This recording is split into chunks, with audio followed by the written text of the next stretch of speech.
Everyone can see and hear you. What? Can you guys see us? Oh, hang Definitely on. can't hear. Turn it up. There we are. I can hear you now. Can you hear me now? Yeah. Hey guys. Yay! Hi. Hello, wonderful people. How art thou? Very well. Thou art great. How great thou art. Are we live?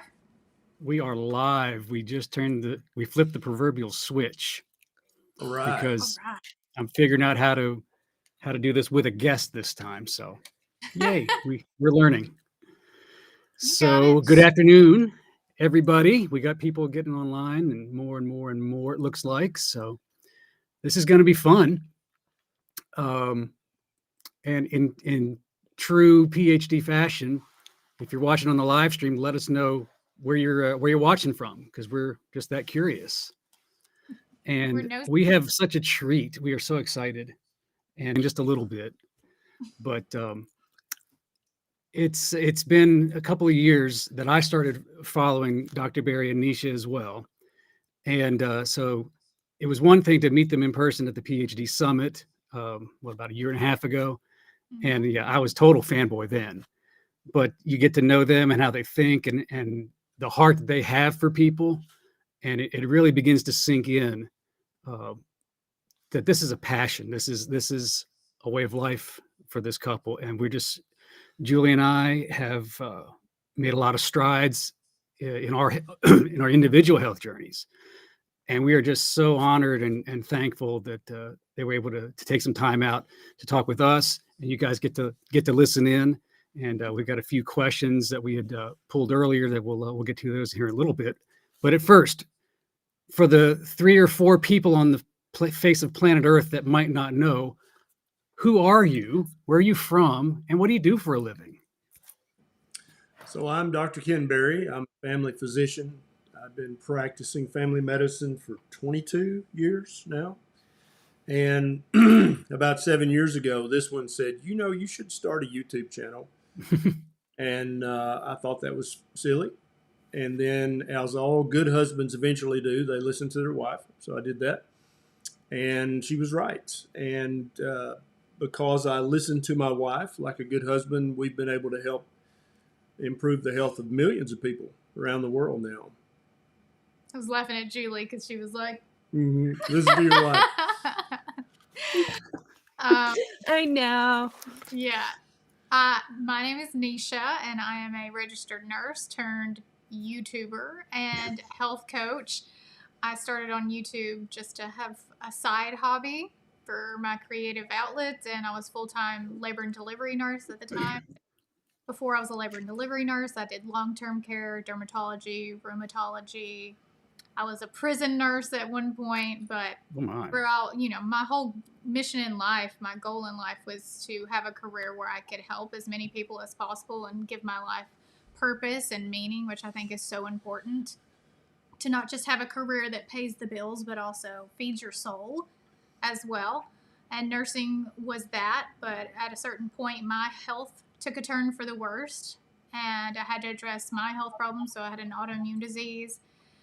And also healthcare became very frustrating because it seemed like we weren't truly helping people. We were just covering up their symptoms with a Band-Aid and covering, just the top layer when it came to helping people have a healthier, longer life. And so when we met, this was not something we saw ourselves doing, but we definitely wanted to help as many people as possible. And after he started his YouTube channel and it caught on pretty quickly, we very quickly understood that we could help more people by quitting the system of healthcare and finding a new path to being a doctor and a nurse in a way that maybe isn't traditional, but maybe is better than traditional. Yeah.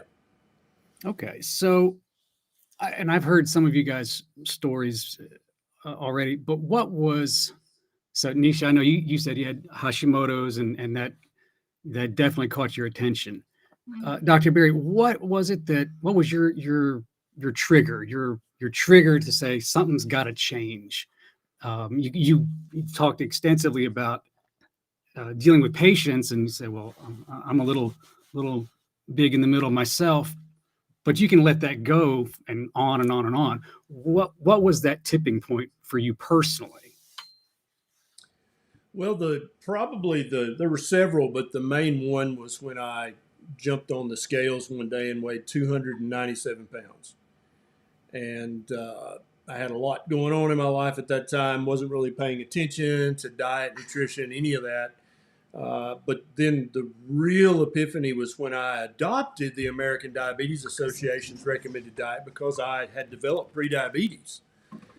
And I started doing everything that I had been recommending to my patients, eating less and moving more, eating whole grains, avoiding saturated fat, avoiding bacon, all the things. It didn't help a bit. And so previously, I had suspected that all my patients were full of crap, that I would tell them, move more, eat less, stop laying on the couch eating Cheetos, start eating whole grain, stop eating bacon, all the things, join Weight Watchers and join the gym. Now I had to face the fact that they probably were, at least in part, doing what I was recommending. I suspected they weren't listening to me, that they were just continuing to lie on the sofa and eat Cheetos. But now I'm faced with this reality that, dude, you live with you. You know what you've been doing, and it has helped not at all. In fact, my A1C actually went up. And so that was the moment I was like, God, there's something really wrong here. Because I've been giving all these people who trust me and pay their copays and pay their deductibles, I've been giving them advice that doesn't work. And also I'm fat and pre-diabetic. So all that together was unacceptable. And so I had to figure out, first of all, how to fix me so that I looked like I was at least healthy, if not, vibrant. And then I had to figure out, how am I going to relay what I've learned to people? How am I going to tell all my patients what to actually do to get metabolically healthy? And then also there was the bit about atonement, because I had harmed people for years giving out this terrible nutrition advice. And so that's one of the reasons I finally decided to take Neisha's advice, is I thought, well, maybe if I can improve the health of, at that point I thought thousands, then that will maybe be some form of penance for the damage that I've done in the past. But also, I think as healthcare providers, once we saw the results with the patients in the clinic, we were almost just like you guys. You can't help but want to tell as many people as possible that we finally found something that works and helps. And how do you not just want to scream that from the rooftops when it's something as simple as change the way that you eat? Oh, wow, groundbreaking stuff, right? But it's just so powerful to see those changes. And we, in the beginning, we thought keto was just like anything, just you lose weight and that was it. And when we started seeing the power of how it can change everything, from the way your brain functions to how your energy and your sleep and fertility and like all the things that come along with when you start feeding your body what it truly needs to thrive, like that was pivotal in how we became a doctor and a nurse again. It was like we were reborn into a truly a true phenomenon. That it was just, every time we heard a story, we were just like, wow, this, we gotta talk about this more. We gotta talk about this more. And you guys know there are people all over the world starting keto channels and carnivore channels and ketovore and low carb channels, because they're so on fire, because it's transformed their health almost magically. But for a doctor and a nurse, there's an extra thing to consider, and that's the ethical dilemma of and we didn't discover this. Obviously, we've rediscovered a proper human diet, like everybody's doing all around the world. But we felt an ethical duty as healthcare providers to share this with as many people as possible. Why would I just keep this kind of in the silo of my clinical practice? Why would I just share this with my patients? Of course, that would have made me look, amazing numbers wise, because I would, Looking back, maybe we should have done right. That would have been that would have had a full book for the rest of my career, and then also all the insurance companies would have loved me because I would have the lowest rates of type 2 diabetes, the lowest rates of severe obesity, fatty liver, hypertension. All my numbers would have been pristine, but I would have gotten in trouble because I would not have been prescribing statins in order to do that. But had several conversations in past years about, we have an ethical duty. It's more than, hey, let's just make YouTube videos and try to get views. We have an ethical duty to humanity as healthcare providers to share this with as many people as are willing and ready to accept it and give it a try. So let me ask you this. You came from a massive paradigm of conventional wisdom, conventional medicine. How did you, as a provider and as a nurse, how did you deal with, you got to swallow some pride? How was that for you as a doctor and just as a guy? We're wired different.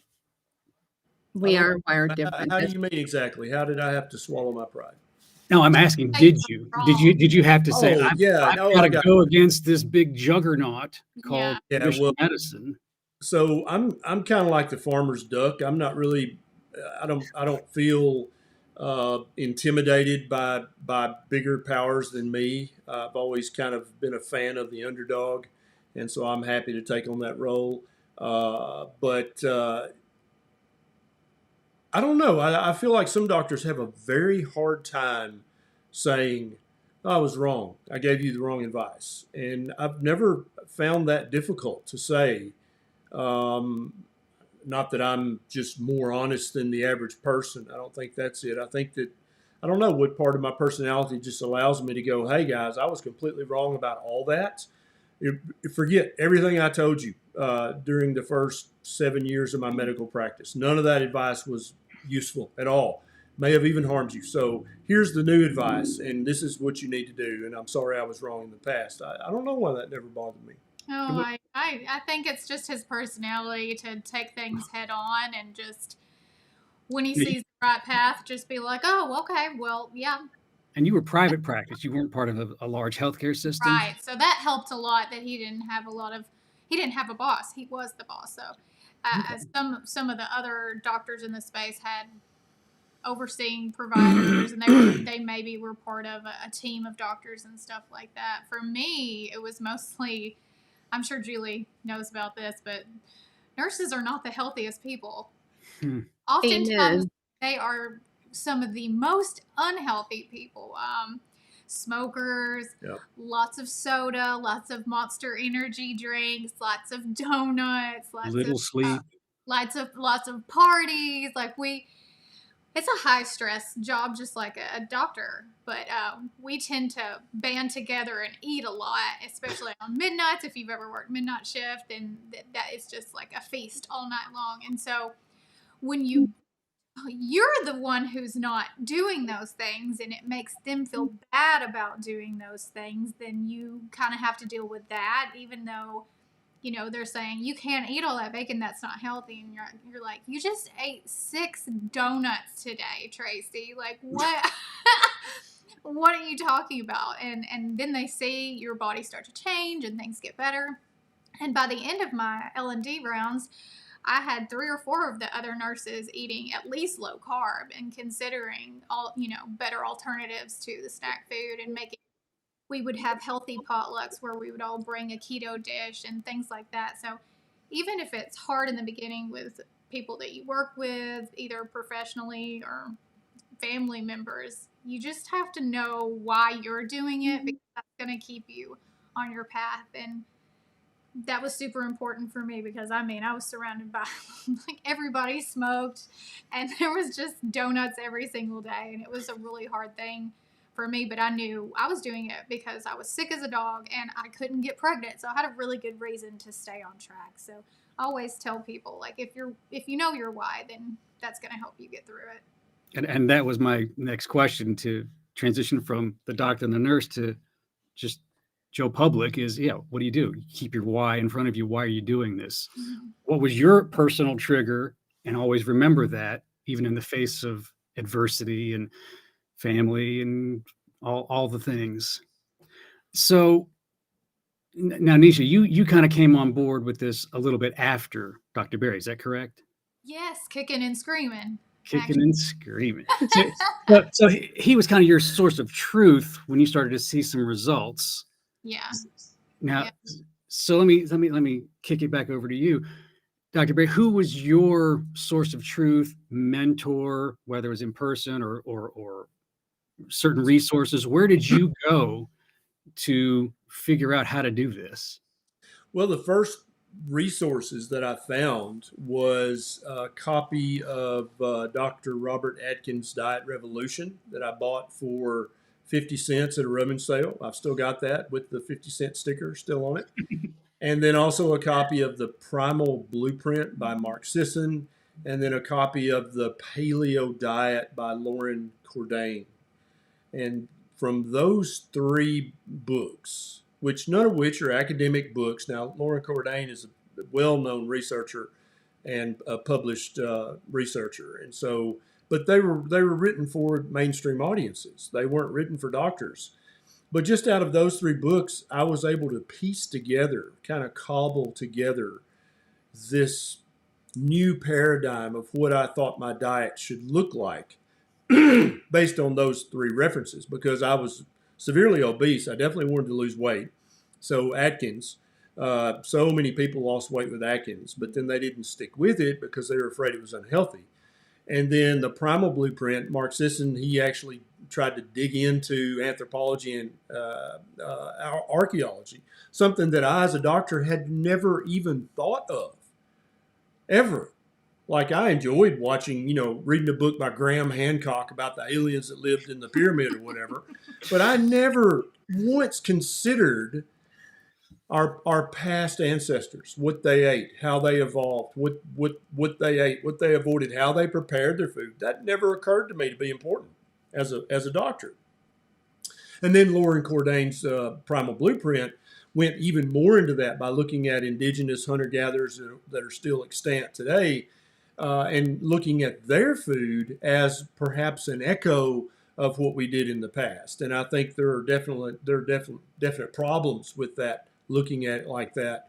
But it does give you enough of a picture, a window into the past to go, okay. And so with those three, I started looking on the internet. I started doing routine searches, trying to find articles and publications, and then it just kind of mushroomed from there. Okay. And so you have a medical background, so you were able to connect some dots that the layperson probably wouldn't be able to. Right. And I guess I know a lot of people can get really in the weeds of looking at all the studies and just going down so many rabbit holes. Yeah. And I know for myself, I have a tendency to want to do that, but I don't have the foundation behind it. And so, I've had to tell a few people to slow down a little bit. Mm-hmm. Let's go to another source of truth, and maybe someone who can connect some dots for us. And I kind of liken that to, it's like a photocopy of a photocopy of a photo. It's going to degrade after a while unless you can refresh that initial image. And so that's why finding a source of truth. And I know for us, it's you guys. There's a few other people that we kind of follow, but as far as a source of truth, we've got our Berry filter. Yeah. Just because, we kind of auditioned different people just to kind of see what they're about, sure, where their stance is, and then your vibe will find your tribe. Sure. And just having that source of truth that you can trust no matter what, and you can always go to. Yeah, but I love it that you guys vetted different people, and I would advise you to continue to do that now and into the future. Mm-hmm. And I would advise everybody to do that. Don't ever blindly believe anything that I say, that Neisha says, or that anybody says. We try to say that a lot, but here's a little reminder. Even we Do not listen to people who only agree with us, True. because then you place yourself at a disadvantage to learn anything new. If there is new information that maybe contradicts what we say, we want to know if it's good information. Which usually it's not. It's usually a really bad study, right? That's gotten a headline on Facebook or something. But it's important to make sure that you're not just staying in one niche, and to always keep your eyes and ears open and be able to discern, the truth and what someone's motives are as well. Like, if someone's trying to complicate something in order to make money off of you, then you need to be aware of seeing things like that. We never want our mission to be to make money. What we want is for, like, our coaches. So Neil, we want him to be as educated as possible so he can go tell more people about the proper human diet and how powerful it was for him and his wife and his family and those type of things. Like, our mission is to tell two people so they tell two people so they tell two people, because this information, you don't have to have a doctorate degree. You don't have to have gone to medical school. You don't have to have any background in medicine to be able to know 1 + 1 is 2, right? We need the things that come from meat, and we need to eat as much fatty meat as possible. That just makes sense. That's how our bodies thrive, and that's backed by science, right? Right. And the science, when you look at science in its totality, Right. not just medicine and nutrition science, but when you add in the study of past civilizations, then all of a sudden it becomes quite clear that meat, a substantial amount of meat, is a required portion of a proper human diet. And your diet may not be all meat, but it needs to be a significant chunk that is meat and eggs and seafood and organ meat. And anybody that tries to argue with that now, when I first started this, I had no idea about all this. But now when I look at the totality of all the literature in all the different disciplines, when somebody says, oh, well, you need to eat a plant-based diet, it's just foolishness at this point, because there's literally not a shred of research that any human civilization has ever prospered on a plant-based diet. In fact, that's what you fed the slaves and the prisoners. That's not ever what the successful society, the leaders of successful societies ate. They never ate that, and they wouldn't have eaten that. They would have considered that foolish. And one of the beautiful things I love about a proper human diet, one of the many things that I love about it, is that you don't need a degree in medicine or nutrition. If you're metabolically sick, if you have mental health issues, if you have autoimmune issues, then try it for 90 days. Literally, that's all you got to do is try it for 90 days. And, if we were recommending some line of supplements that was manufactured in China and was going to cost you $492, and then it was a multi-level thing you had to sell to your friends, and I said try it for 90 days, I could understand people going, oh, that sounds sketchy to me. But I'm just saying, eat these foods and avoid these foods for 90 days and see what happens to your health. And I think the common sense nature of that is a turn on to many people. They're like, okay, he's not trying to sell me a line of supplements. He's got a private group, but I don't have to join it. I wonder how many hundreds of hours of video are there of me A lot. on YouTube Too many. on podcast? Like, literally every time I've done somebody else's podcast or YouTube, I'd love to know how many hours are out there just of me talking for free that people could learn literally everything they need to know about what I think is a proper human diet for free. So there's no gimmick. There's no catch. Just for 90 days, eat these foods and avoid these foods. And at the end of the 90 days, report back. Okay, two questions that I have based on that. First one would be, when you say try it for 90 days, when I try something, it's different than what a lot of people do when they try something. They'll poke at it. When you say try, define what you mean by try something for 90 days. Well, I'm always all in.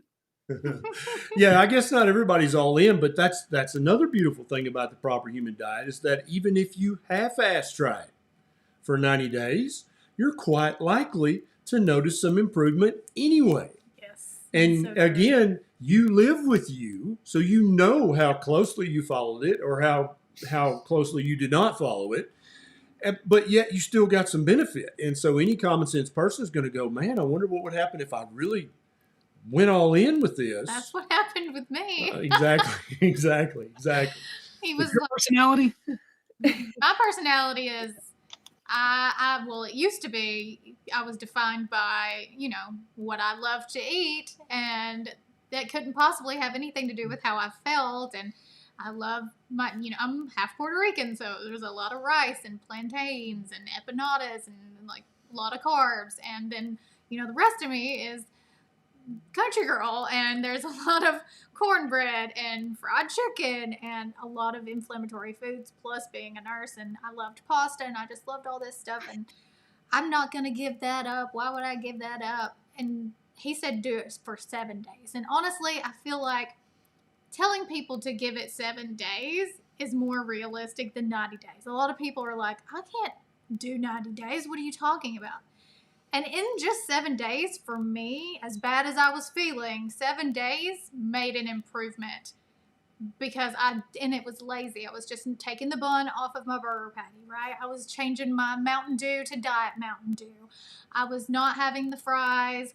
I was, eating pork rinds, very lazy keto first level, right? And I already, in 7 days, I saw improvements to the point where I was like, holy moly. So you went 7 days, and then you right. said, Go ahead and say it. And then Just go ahead and say it. my husband was right. "Oh, And huzzah!" 7 more days, 7 more days, 7 more days, week after week after week, until I was doing a carnivore for a week of carnivore, and then a month of carnivore. And before I knew it, I was like, food, who knew, Yep. And I think when you lead people down a shorter path like that, we have different coaching styles, right? Mm-hmm.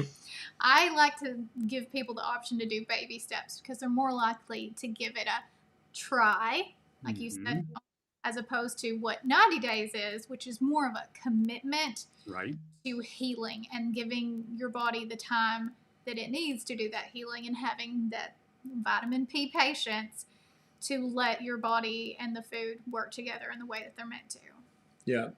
And so keep in mind, I have kids. I also had a minor in psychology and a big fan of psychology, study of paradigms, human nature. And so you guys know about the normal distribution curve. And I think 50% of people, if they really are sick, I think Nisha's right, within a week or two, they're going to feel like, dude, I feel better.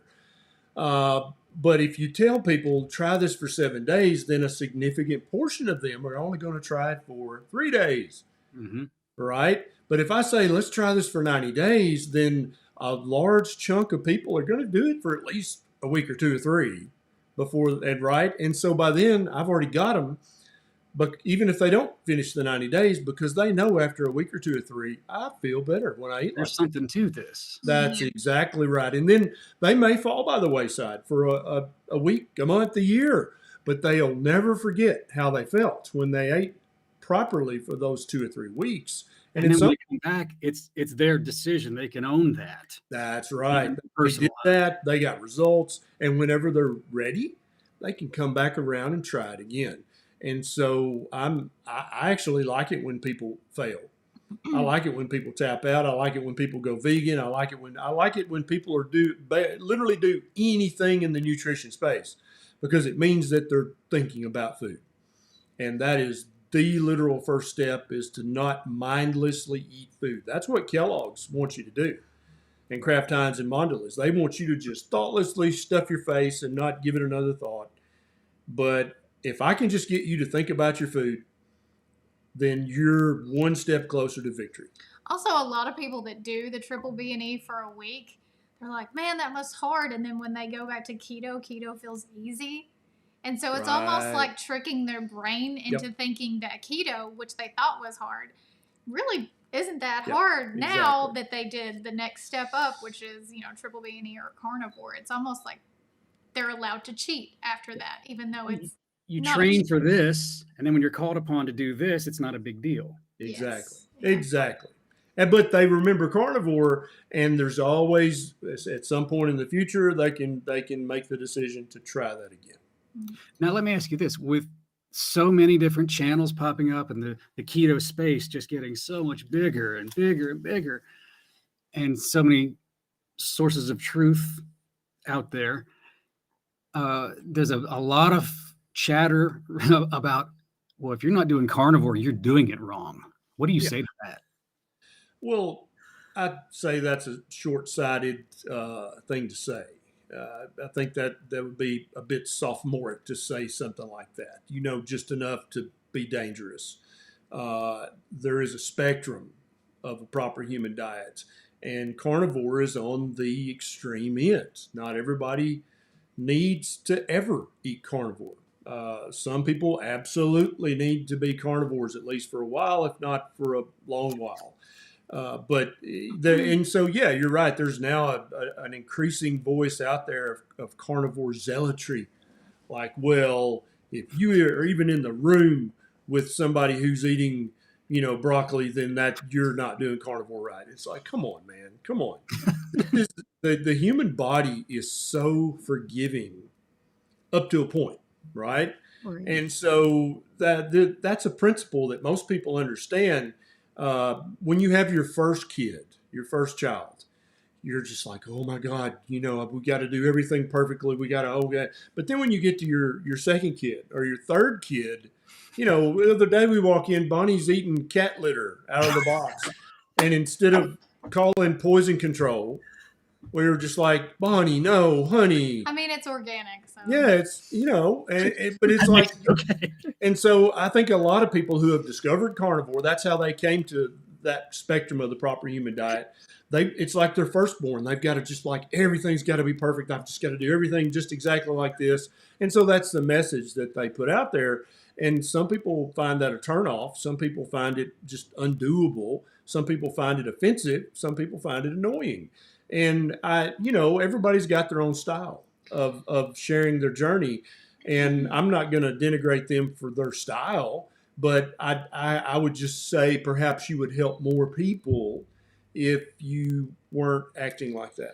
I think people watching this maybe need to be reminded that the power is not from the person that you're watching on YouTube. The power comes from you and what you allow to enter into your space, whether that's someone telling you you're doing it wrong or like how you interpret that. Like, should I try what this person is saying?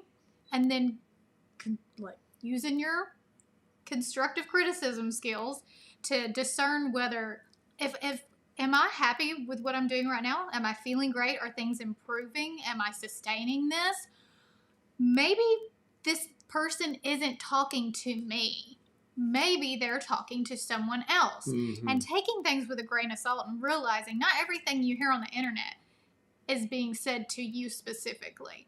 It's a generalized view. Most of the time when I'm talking on YouTube, it's a generalized view. If Julie and I were having a conversation and she asked me a specific question about her specific situation, my answer would be specific to Julie. But I'm talking to thousands of people. Dr. Berry is talking to millions of people. So we say what should speak to majority of people. But that doesn't necessarily mean it's for you specifically. So yeah, understanding that the information on YouTube is spoken in a general way, and understanding how you can understand your body and should you implement this next step. If they're talking to people who have hormone issues, you're feeling great and your hormones are great, then that episode is maybe educational for you, but you maybe don't need to implement anything that you heard from that. And just really understanding that this is just like a TV show,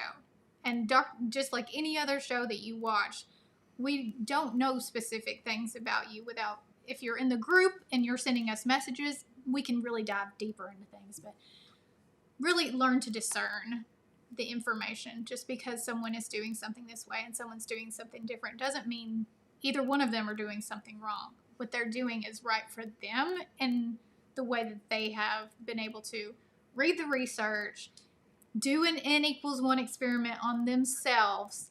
And that's why we spout that in the group so much, to do an N=1 experiment so you can understand, does this apply to me? Is this going to help me?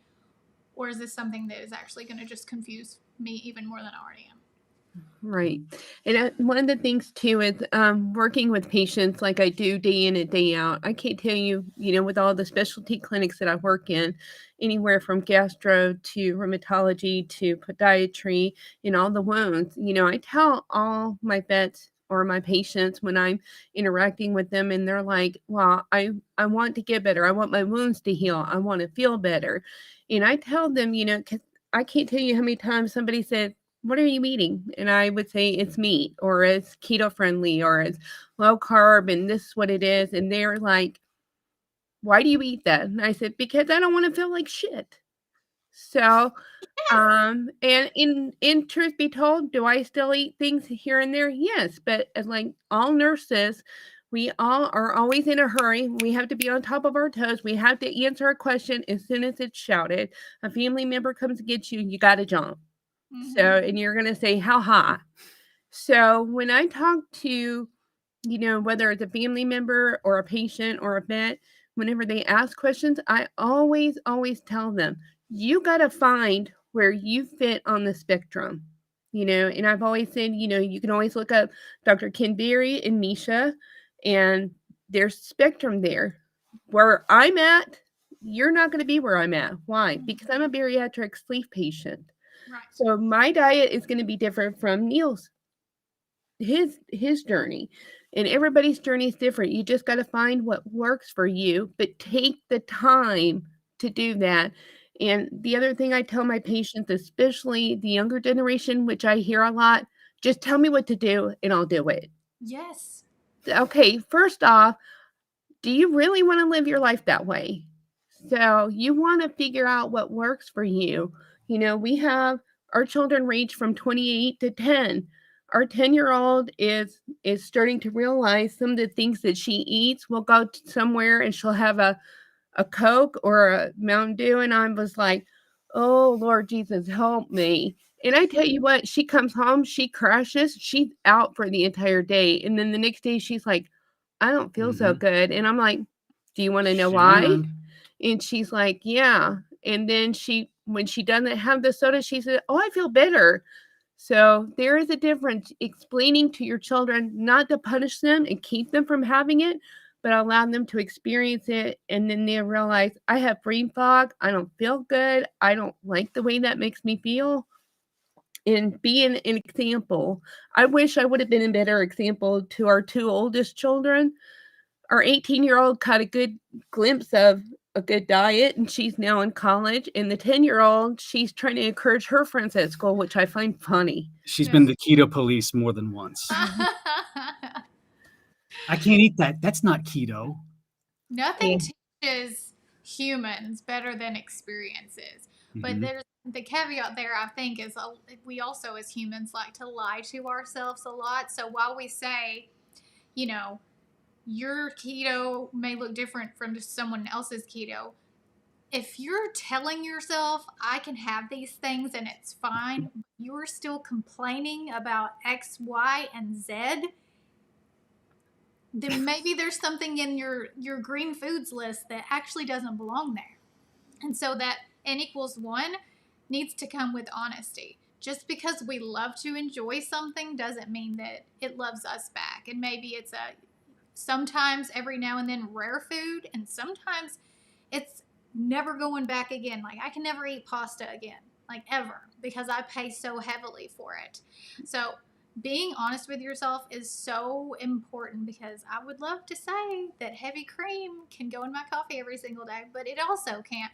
But maybe someone else can't. But if you're just saying, I can have heavy cream and it doesn't bother me at all, but you're still having psoriasis and cystic acne and dandruff and all these things that we know dairy contributes to, that's fine. But you can't complain about it while also not cutting it out and see if you have improvement. That's what we were. I am so good at doing that.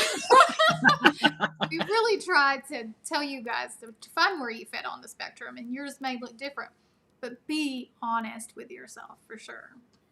Yeah, it's like we tell folks it's your nutritional needs. It's on that spectrum somewhere, and it's going to be as unique as your fingerprint. You just have to study your fingerprint to find out where do I land versus where do you land, this one and that one.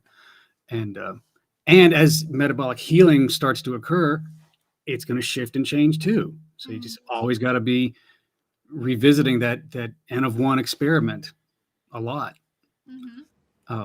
You had a question you wanted to ask her specifically. Well, yeah, I have 1,000 questions, but you just kept talking. I was going to ask you, what is the most difficult aspect of running the community and in attending conferences when it comes to home life?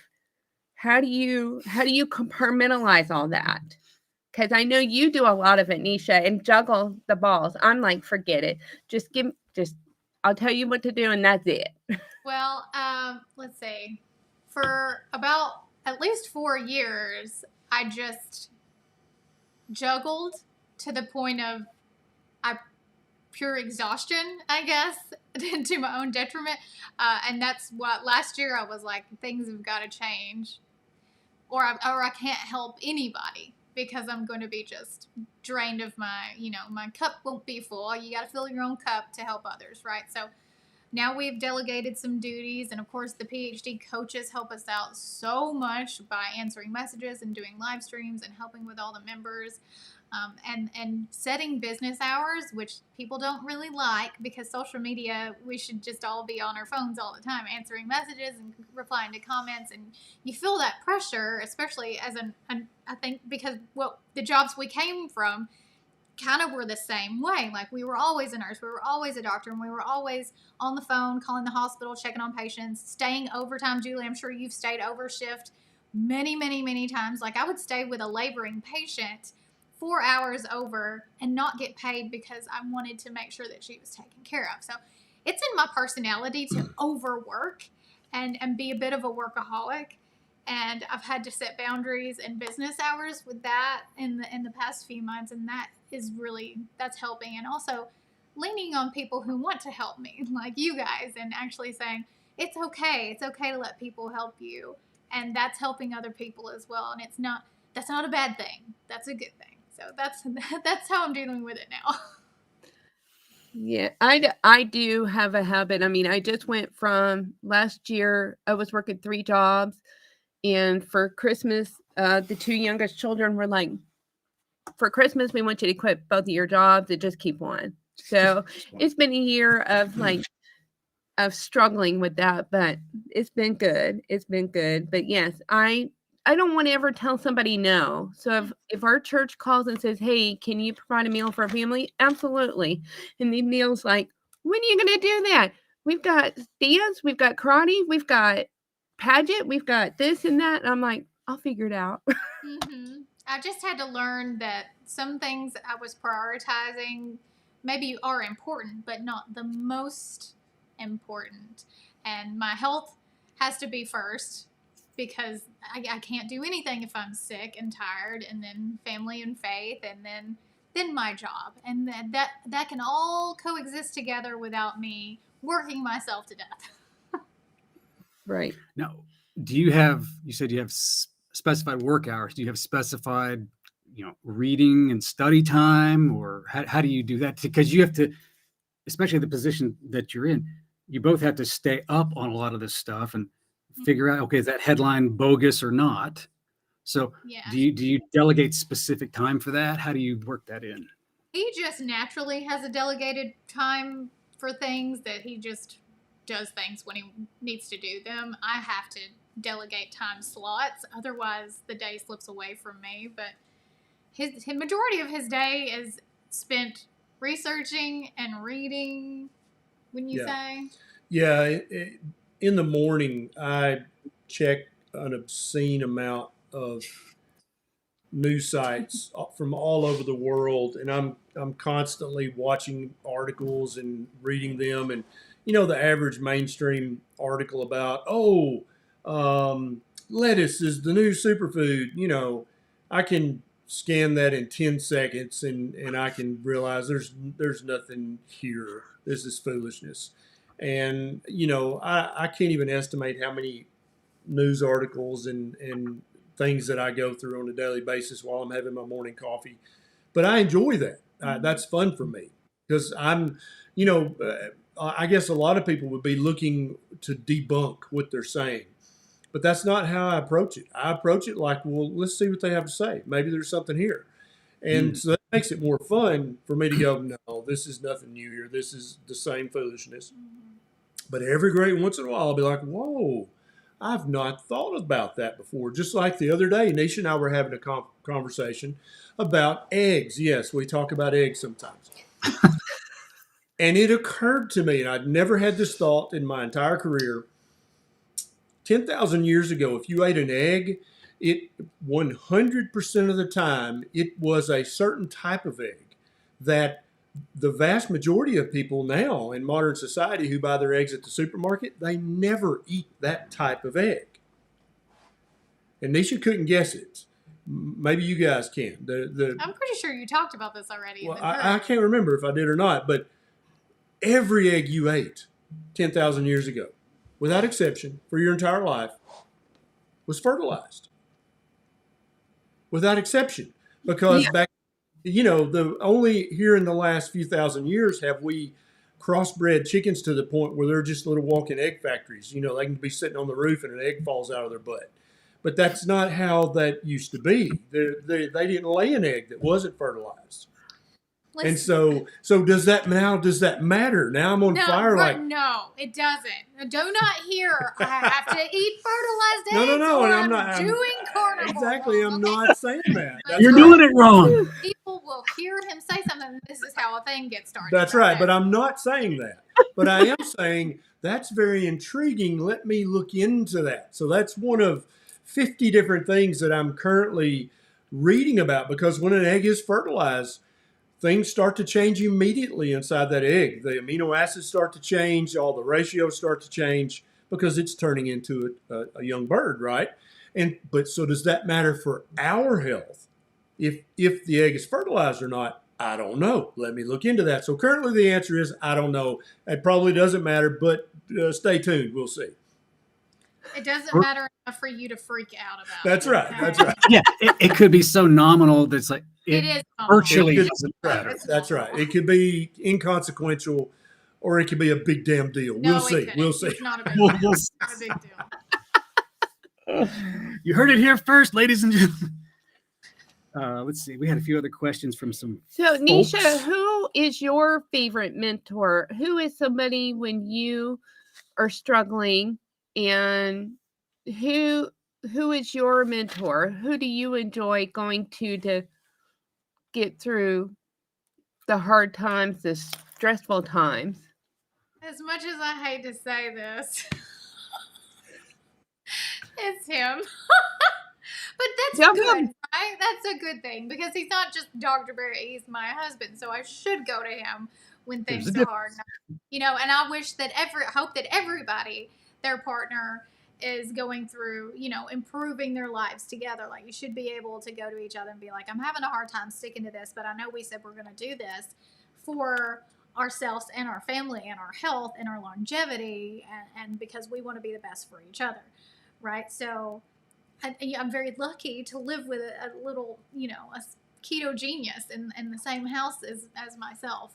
But yeah, he keeps me grounded, and he also, tells me when I'm being stupid, if I'm being stupid, and even if I don't want to admit if I'm being stupid, he tells me that. But I tell him the same thing, so tit for tat.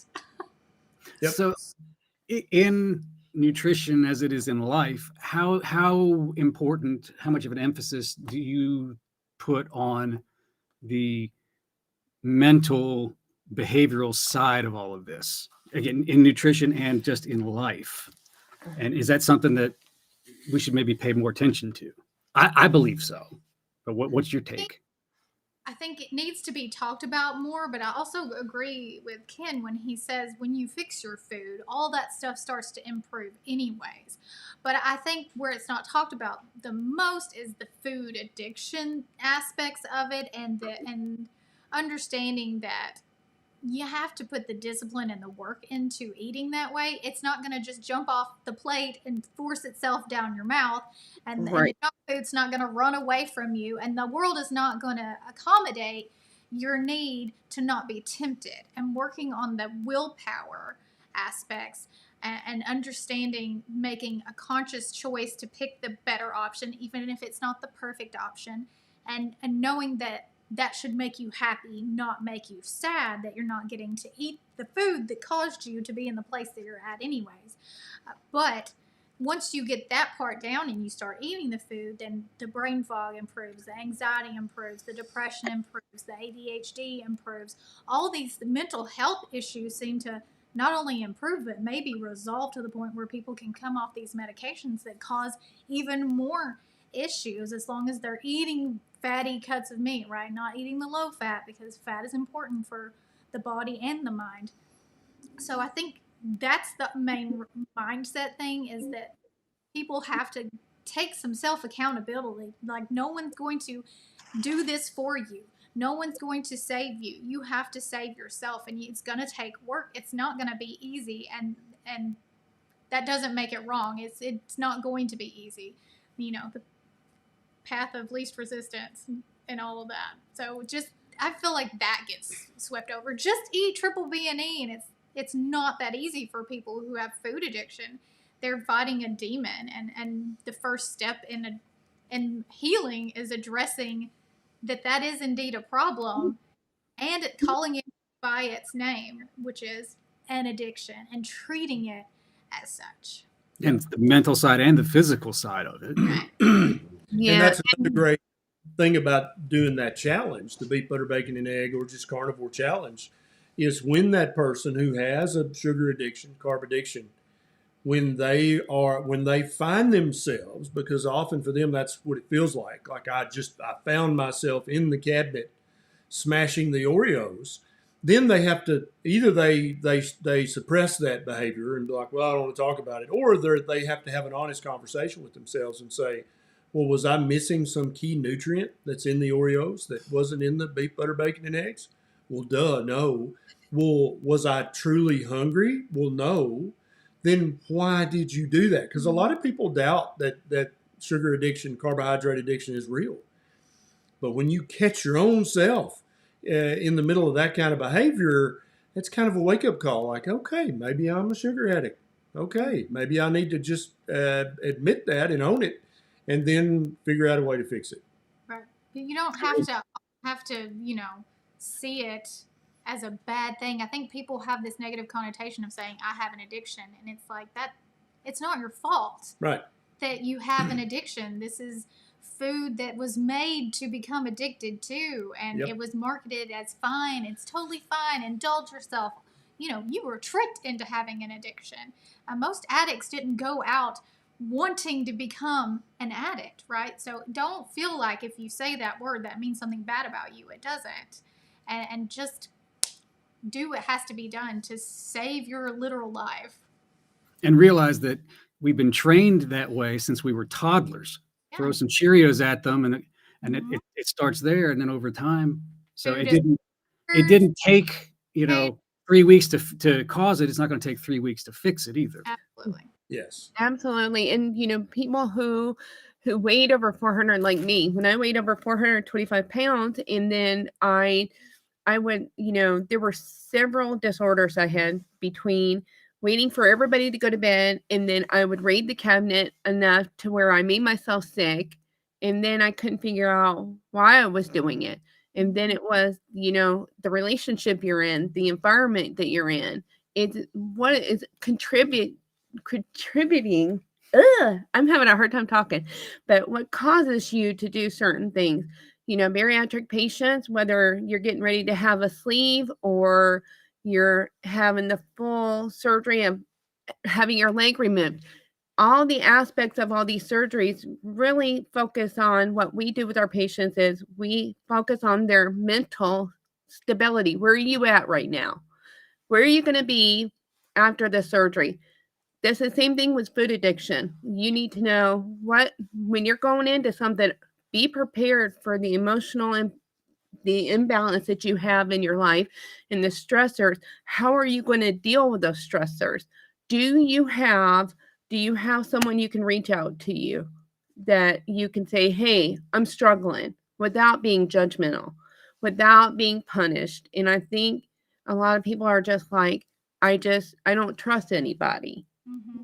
So they secretly eating, they secretly do stuff. Mm-hmm. And that was a hard habit for me to break, because I knew it was wrong, but I just needed to satisfy. I needed to know that I had some control over something, and the food wasn't going to talk back to me. And that's where I struggled the most. But community is going to be vital in any undertaking, especially Exactly. something that's this personal. Mm-hmm. So yeah, if you've got a spouse, a partner, a best friend who can love you when you need loving and cuff you in the back of the neck when you need it, Exactly. that's what you need. Mm-hmm. And being able to find that. And I know in the PhD community, we have that. I know locally, we try to instill that with folks, and it just has to be, I hate the term grassroots, but it has to start, it's got to start somewhere. I guess we'll do it. Yep. Exactly. And, and that's how it begins. And then you can begin to build relationships, which feeds back into the behavioral, emotional side of things. You start to build community and trust, and then it can snowball. And that's what we like to talk about, the whole person, the diet, the activity, the sleep, the mental, the whole shooting match, because a rising tide will raise all ships. Mm-hmm. And it's never going to be at the same time either. Mm-hmm. And so we enjoy doing that. Lightning round. We had someone ask, are there any special considerations for bariatric patients or RNY? Or is it just if they are a human? Yeah, and so really, if you're a human, you're going to benefit from eating a proper human diet. Now, the main problem with bariatric surgery is that often the space inside your stomach is much smaller than it used to be, and often part of the most absorptive part of your small intestine that absorbs all the nutrition has been sequestered or removed or rendered ineffective. And so your gut has been surgically mutilated. And so you may have to come at a proper human diet differently. Very often, somebody who's had bariatric surgery, especially a Row and Y, will have to eat 3 or 4 smaller meals during a feasting window of 6 or 8 hours. They can't. They'll never be able to eat OMAD just because they don't have the cubic inches to pack it away.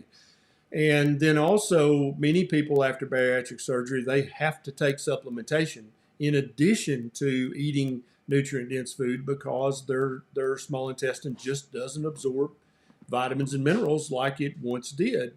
And, that was out of design. But now, really, if they could do the surgery so you just couldn't absorb carbs, everybody would be very happy about that, although I don't think it would affect autoimmune conditions and things like that, mental health, but it would help people who fatten very easily like me. Then we could eat whatever and we wouldn't get fat, but I think we'd still get sick. And so really that's about the only thing is they might need to continue supplementation, and they probably can't eat 1 or 2 meals a day. They're going to have to eat multiple smaller meals. Okay.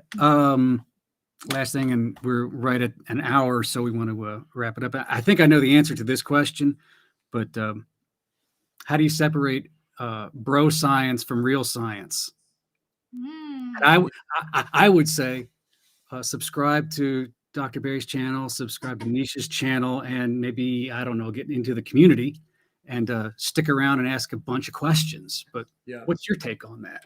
Well, I give bros their due deference. If they're coming at me with a theory or a hypothesis, I always listen to it. And then sometimes, the 9 times out of 10, I'm like, yeah, that's dumb. But every now and then I'll be like, okay, I need to look into that a little more. They may be onto something there. And I think just having that openness to always be like, well, I don't know, this guy, he may know something I don't know. I learned that when I was really young from a book written by Dale Carnegie, that there is no man that you meet who doesn't know something that you don't know. And I don't know. I snuck and read my dad's book when I was young and not supposed to be touching his books. And so since I got that piece of knowledge surreptitiously, I think I've always guarded it very closely. And I follow that religiously. And so when I see people that I totally disagree with on Twitter say something, I'm like, let me think about that for a second. Maybe they're onto something there. And I think that's a valuable skill to have. I find, for me personally, this is not has anything to do with him, but for me, when I'm listening to people talk about anything that is beyond my scope, right? They're in a field of their own, like Dr. Huberman and like people in that space, Jordan Peterson, those type of people.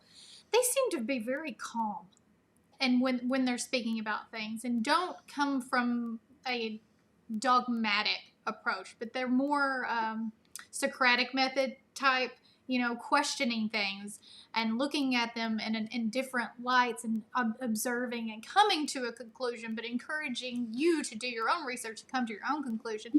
And those type of people, you can pretty much at least trust that they are giving you information the best way that they know how. And if someone is screaming at the screen through the screen to you, screaming, being very emotional, flamboyant, clickbaity, those type of things, be cautious of that, because a lot of times that comes from a place of need for attention and not from a place of giving information. And that's where I filter what I watch and what I learn through. Is this person doing this because they're truly interested in learning more themselves and providing that information for others to also learn? Or are they doing this because it's popular, faddish, trending, gonna get them clicks, gonna get them views? Are they attention seeking for this video? And just keeping that in mind, some things are red flags, and being able to notice that and move on to another piece of information from another person might be valuable. Getting things from 5 different people also. If I'm interested in about one specific topic, I'm going to listen to several people talk about it. So right. I get 3 different points of view, and I'm not just parroting something that I heard from one specific person. Yep. And you connect the dots yourself on, there's some commonalities between all of this. Now let's kind of narrow it down even more. Yeah. Well, we are at an hour and we want to respect your time. Thank you so much. Now, real quick, it's drberry.com. There's the community link. We'll put that in the notes after.